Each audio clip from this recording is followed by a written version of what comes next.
elevator of my soul.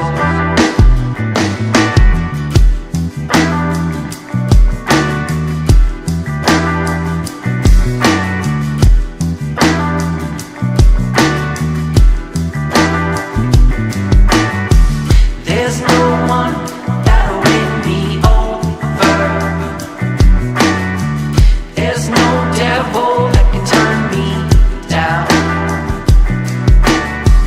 There's no one like you, my savior. The elevator of my soul. Elevate me, oh Lord, shake me. Rising up from the ashes, mending my... Well, that's me, ex-drug dealer, 3-time felon. I'm just trying to do some good around here. Here I am. We're gonna do a docu-series called The Epidemic, where it's gonna be an in-depth, up close, personal, raw look into the opioid crisis that's been taking over lots of the country, but in my area, Marion, Indiana, it's real strong. I was going to take my time with this and really try to put it together, but things are happening. I got a call this morning from Gretchen, the lady that's helping me do this. Yeah, the lady that's helping me do this, and she gave me a call because there is an addict in trouble. She's feeling some type of way and she's ready to use, so we came down here to talk to her, see what she's going through, and see if we can't help her through this situation. Where is this going? Is this something that you can keep following her on? Can you redo this in 2 months and then add to it in 2 months? Absolutely. Add to it in 2 months and see where she's at? All right, y'all. Now that's Oregon. That's Stacey's ex-husband. They're living with her boyfriend's uncle right now. It's crazy. Absolutely. That's what we're going to do with this. Because we both been down this road. Listen. Hey, how you doing? All right. What's wrong? What you going through today? Heroin withdrawals. So withdrawals? Yeah. I mean, tell me about it. I mean, Like, my nose is red and I'm sneezing a lot. My eyes are watering right now. I'm not too bad off. Like, I had a little bit, but it wasn't really good. Okay. Shit. It is shit here. So we're going to try to do, I mean, are you going to try to get you some medicine, or we're going to try to talk you through this, or, Yeah. like, I know you've been here before in this. I've been here with both of them. Now that's Gretchen, a.k.a. Mama D. She always trying to take care of somebody. This is her ex-husband right here. Okay. And, yeah, she's going to try to get some medicine. She's supposed to go get some help tomorrow, but Yeah. as addicts, we think, well, tomorrow is a whole nother day. What about right now? Right. It's about the right now. The kids want me to help her. I'm trying to help her. She's supposed to go to rehab tomorrow. We're going to see how that works. Right now, I don't even know if we got a ride to get her there. Yeah, you do. You know if you can help yourself? Yeah, you do. I take her. I'm not dependent on dope.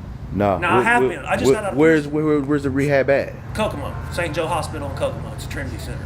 We'll try to figure out how we can get her a ride there. Yeah, and she's going to be there tomorrow at 11 o'clock. In the morning? Yeah, I set it up for a Friday. Okay, we'll get her a ride there. We're gonna get her a ride there. I got a jail visit at 8:30 in the morning, and then I'm going to rehab. Okay. My man, he's in there. They're trying to give him like 50 years. So basically, you say you guys are staying with her boyfriend's uncle. Yeah, that's where we stayed last night, and I'm really just staying with her to keep an eye on her so people won't beat her up and rob her and take her shit. Just doing what you gotta do to make it work. I'm basically standing guard. Man. It sucks out here. Like when Joe went away, we didn't know what happened. Like it's weird. And I ain't trying to get me like that. These motherfuckers are savages. You hear me? There's some savages over here. Yeah, baby, I know. I'm like, savage, wow. It's not just about the addiction. It's about the needle. They want to see the dope in the spoon, the cooking. It's not just about the high.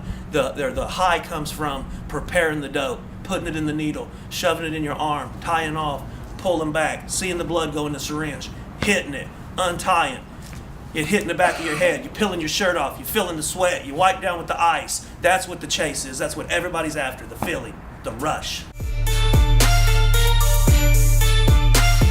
Well, he ain't addicted. Look at how excited he is talking about it. Like Gretchen's always on my top. Like she's never gonna let me go. I know that. She's the only one I have, like, really out here. My parents are passed away and shit. She knows that. So when you got to feeling bad, is that what you did? You called her? I've done it like 3 times, really, honestly. I've got my, like, 3-day tag, I don't know, like 5 times. Probably. That's okay. What's the 3-day tag? When you're clean for 3 days, you get a white tag.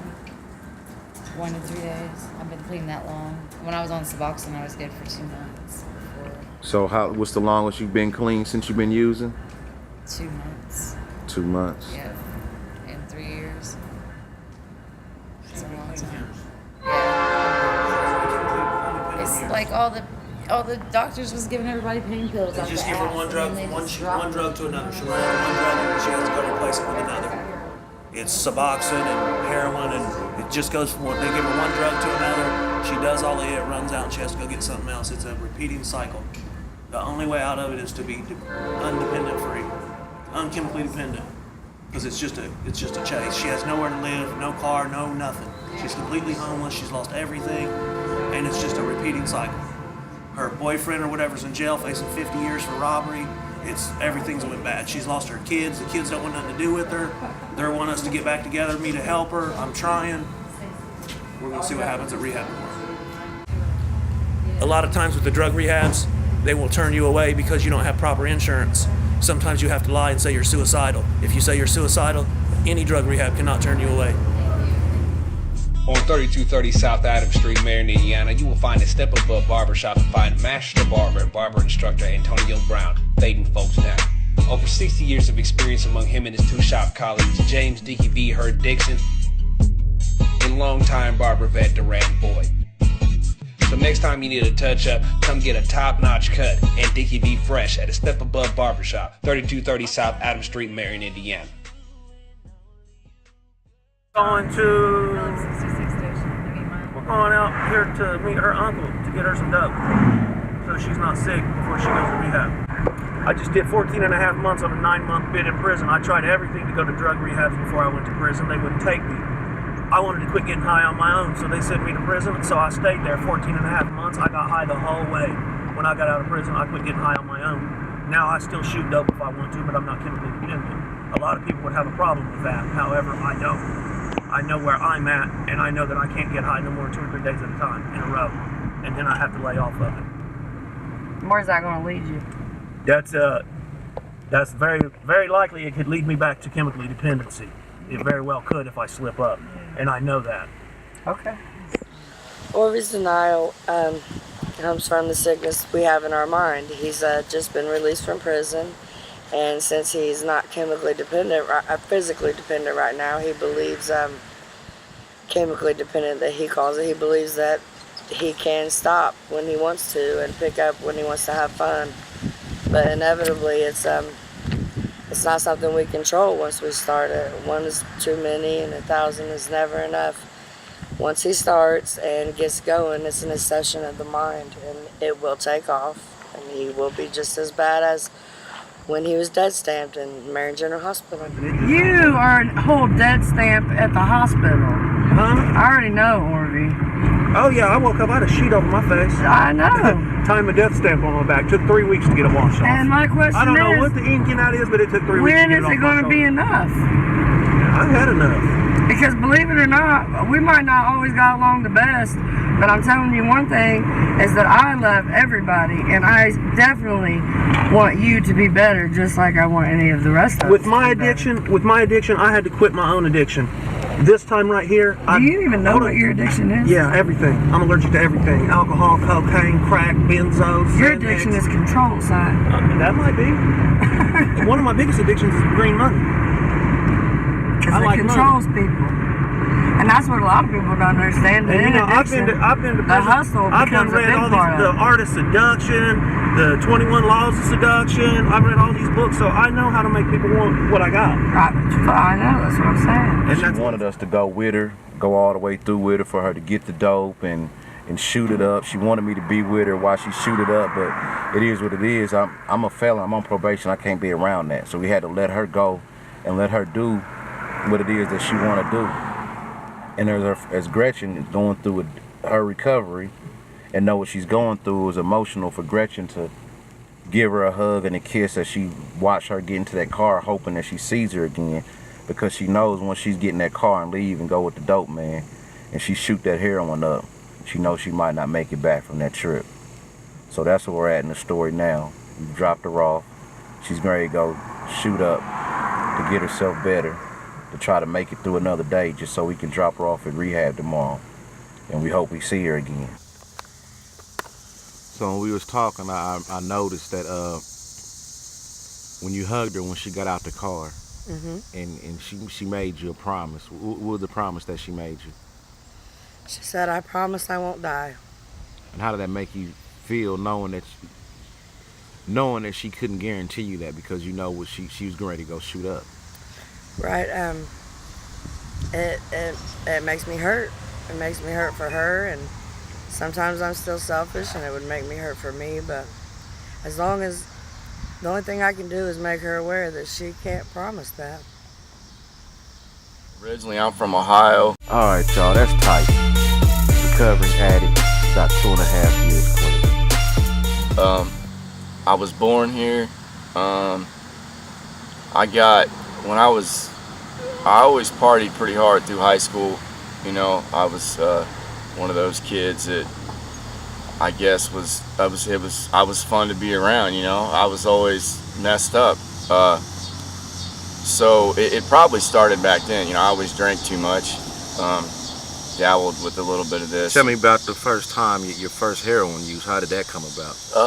Well, I was hooked on pills, and the people I got the pills from didn't have any pills at the time, and they were like, "Well, we have this. You know, it's similar. It's, you know, it's the same thing pretty much." So I tried that, and it was a wrap after that. You know.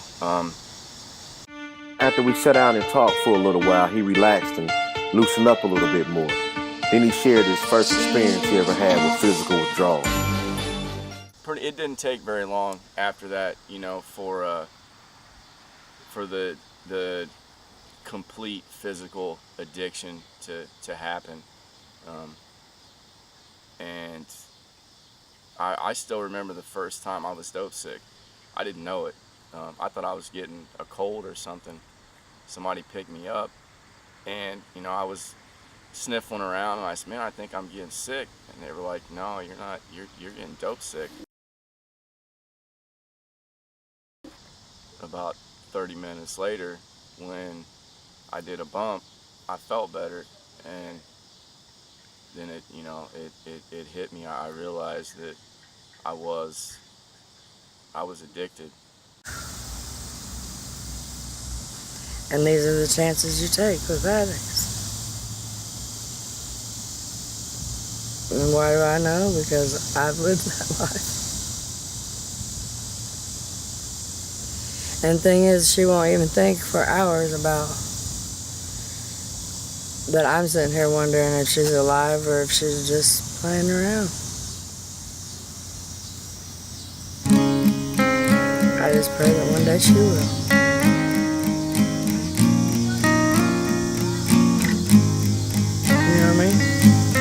Wash away this life, put it all behind. Won't take anymore, this tired soul can't fight. I am not afraid to leave everything. There's a world where I won't be in pain.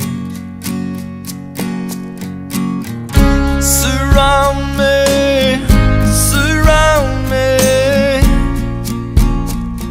I've lost what I need. Surround. I'm Monica, and welcome to Pole Fitness.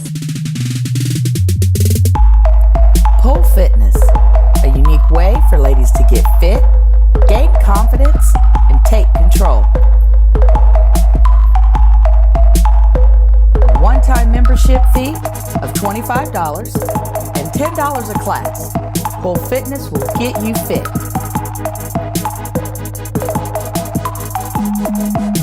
Located at the Centrum Mall, 428 South Washington Street, Marion, Indiana. All right, y'all, so this is where we at in the story. Me and Gretchen, we had waited for a while. We went down, sat at the park, and ate some lunch, and we just talked, about addiction and recovery for a little while. We waited on Stacey to get back in contact with us because we had dropped her off some time ago, and Gretchen was kind of worried about her, but since then we had split ways, and Gretchen just gave me a call, and Stacey, she's shot up, she's high now, and she's waiting to talk to us. And so I'm waiting on Gretchen to meet me right here. She's gonna meet me right here. I'm looking around. She's gonna pull up any minute, and then we're gonna go to Stacey and we're gonna talk to her. After a couple hours of waiting, the anticipation was getting to us. We was worried about her well-being. If she was okay, if she was alive. Did she overdose? It seemed like it's just a contradiction to me that she needed to put more of that poison in her body just to get herself together to make it through the day, so we can get her to detox in the morning. To leave everything, there's a world where I can get this shit pretty cheap everywhere. But A lot cheaper than pills, ain't it? hell yeah, it is. That's the problem, though. That's what they did. Like, all these doctors was giving everybody pain medicine, and then they all got in trouble because they're giving out way much pain medicine than what they're supposed to do. Everybody's hooked on opiates, and they just take everything away, and then it's flood the streets with heroin. That's what they did. That's what happened here. And everywhere you go, no matter where you're at in this town, if you walk Bucktown, over there, out south, wherever you are, bus stops, everything, there's syringes, rigs laying around on the streets everywhere for kids, all over the fucking place. It's awful. It really is. This whole town, seriously, if you walk around and look down, you'll see caps and sometimes whole needles laying there. Right out the bus stop at Washington School, I found one out there. I take them away, because everybody's got hepatitis. Everybody's got hepatitis, and they don't care. Everybody shoots other people's rigs. These are all marks from picking myself on ice. That makes me crazy. Makes me get crazy. I was stunned. I just couldn't believe it. The way she just talked about how widespread the needle usage is and how everybody has Hep C and it's just being passed around like it's nothing. And I wanted to get some accurate numbers, some real results. So There's no devil that can turn me down. There's no one like you, my Savior. Okay, so my role at the Grant County Health Department is I survey all of the new communicable diseases throughout the county. Mainly hepatitis C is a big one right now. I've got a few statistics for you, and I got all of this off of the state, the CDC webpage. The statistics that I have found from the CDC is saying that here in Indiana, the biggest means for transmitting hepatitis C is through injection drug use. We have seen a rise from 2010 to 2015. There has been a 62% increase in hepatitis C transmissions. These cases are the actual documented, they've been tested and confirmed. So there's a whole nother community that hasn't necessarily been confirmed because they don't go for the testing. Because hepatitis C is, they're asymptomatic most times. There's no symptoms that go along with it. So unless they're feeling something, they don't usually go get checked. The biggest thing that I see right here, this came from the Indiana State Department of Health website. From 2010 to 2015, there was a 400% increase in acute hepatitis C.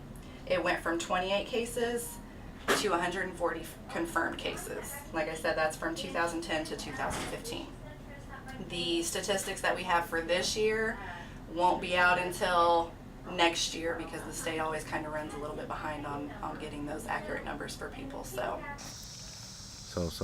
tell me how do you feel now that you've been able to get a hold? I feel good, yeah.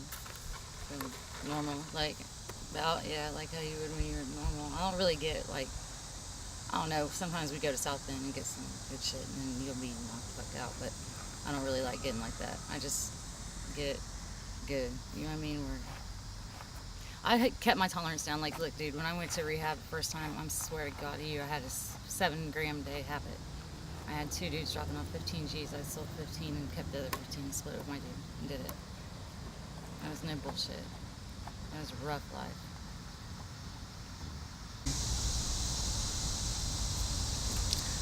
suck. You don't suck. I do. No, you don't. I ain't got shit right now. Nothing. Nothing. You're just living against your will right now, that's all. You looking forward to going to rehab tomorrow? Yes, I am, very much so. Very much so. I really am. Like, each time you do that, like, it's my third time, seriously. But, like, I don't try to give up on it, you know what I mean? Like, all I need is, like, a little push to go, and I'll go. But getting out, that's the thing. Getting out, and everybody's around, all that shit's in your face, and it makes it hard. That's what it is. Rehab's easy. Like, everybody gets scared of rehab, you know what I mean? They're scared to go get clean. They're scared to go through the sickness or whatever. And sickness ain't shit, really. Once I went through the sickness of that high habit, like, this ain't nothing. Like, really, and if you keep a strong mind, like, you can go a long time. There's people that, they just lay in their bed, they won't do shit until somebody brings them a shot. It's stupid. I'm not like that. Like, I'll get out and get home. So your main concern is getting out. Yeah, coming getting back to out. the same Yeah. situation. Coming this time. Right. Wash away this life, put it all behind. Won't take anymore. This tired's okay if I am not afraid to leave everything. There's a world where I won't be in pain. Felt like she had to, but there was another option, and that was going straight to detox, where you have trained professionals and they have a protocol to help her through those withdrawal symptoms.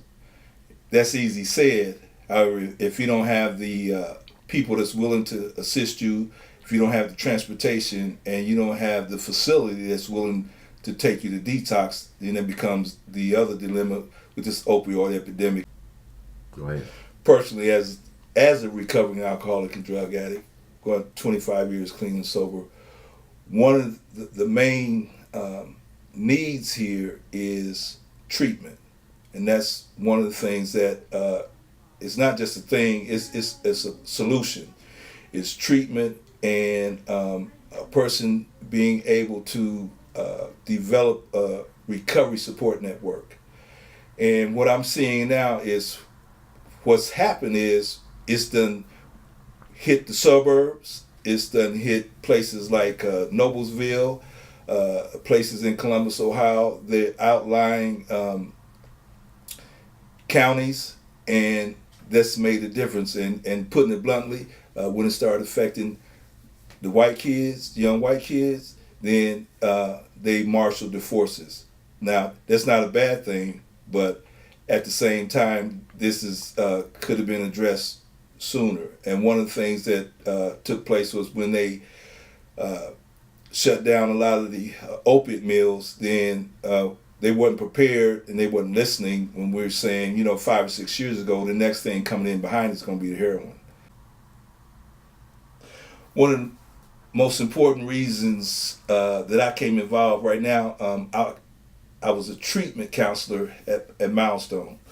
And when they came along with this therapeutic court called drug court, that to me was one of the most creative, innovative approaches to criminality and addiction that I had seen. And it gives a person opportunity, rather than incarceration, is a opportunity to be treated. In other words, is that you just don't stop with the addiction. That's just the tip of the iceberg. You have some other issues going, particularly with mental health. 50% of people come in have mental health issues, particularly depression and anxiety. There's trauma that's involved. You also look at the education of the individual. You look at family situations. So you could take a holistic approach to helping a person be whole. You just can't warehouse them and then they come back out and there's no changes and no investment in this individual. If you want to keep your community safe, if you want to reduce recidivism, you have to treat the whole individual. It's no longer like they're considered a offender. This is a person. And so drug courts, for me, was a major investment in helping individuals not just not recidivate, but keep them together with families, pay child support, get parenting skills, counseling skills, and a lot of other areas that need to be addressed. So I'm saying from head to toe, address every issue that a person has that can help them be successful. One of the things when I mentioned how prevalent and how important God was and God is to me is that's what happened in my addiction. I was an alcoholic drug addict. I shot dope, smoked dope, I drank dope, cough syrup. And when I asked him to take this gorilla off my back, then he opened up the doors and I said, I will give you all I have in the area of addictions and criminal justice. And he blessed me to allow me to go to Indiana Wesleyan University and obtain a degree in addiction studies and criminal justice, double major. And how awesome God is that not only did he do that, he opened up the doors for me to be involved in the criminal justice system as a probation officer. If you told me 25 years ago I'd be sitting here, I told you were crazy. But that's how awesome God is. And a judge, Judge Mark Spitzer, and my supervisor, Cindy McCoy, along with Michelle Burrows over at Milestone Addiction Services, was willing to take a chance on me. And so today I'm able to give back, and that's where my passion is. And not just give back, it's just be involved as well. It helps keep my recovery going. And also I'm able to make a living, able to support my family doing what I love doing. My name is Jasmine Houston. My name is Derek Stevens. What's your name again, sir? Derek Stevens. How old are you, bro? 20. How are you, Jasmine? 18. 18. And Stacey's you guys' mother? Yes, she is. Yes. I mean, tell me how y'all feel about all this. I mean, like what she's going through, struggling, trying to get herself together with the addiction. Me, it's rough for me seeing her go through it because I know it's hurting her, but I didn't give up on her. I still want her to do better for herself. I told her I can't help you until you need help. So I'm proud of her that she's taking this step, but I can't be for sure because this is third time. So I'm not gonna get my hopes up. I'm gonna pray for the best. I mean, my mom, she's been through a lot. She can do a lot better. I'm glad she took this step, and I'm glad she's trying to get help. I just hope that she continues through with it because getting out and being around her surroundings, that's going to be a hard part. And it's just, that's my mom, and I've distanced myself from her because I can't sit and watch her hurt herself like that. I can't be around it. So when she took this step, I started calling her more, and I actually started talking to her to give her a little bit of support. So hopefully she just does what she's supposed to do and stays right and go through it.